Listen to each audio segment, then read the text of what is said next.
চট্টগ্রাম চিড়িয়াখানায় 18টা বাঘ আছে, তার মধ্যে 2টা আরও এক্সট্রা ছিল। এটা আমরা রংপুর চিড়িয়াখানায় দিয়ে এক জোড়া জলহস্তি আমরা ঢাকা চিড়িয়াখানা থেকে এক্সচেঞ্জের মাধ্যমে নিয়ে আসছি। তো এখন যেহেতু অতিরিক্ত গরম, আমাদের এখানে নিয়মিত পানি দেওয়া হচ্ছে।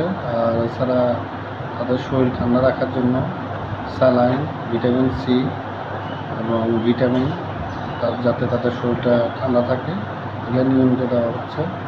আর যেহেতু গরম বেশি, সবসময় সার্বক্ষণিক তদারকি করা হয় যাতে কোনোভাবে কোনো বাঘ অতিরিক্ত গরমের কারণে যেন অসুস্থ না হয়।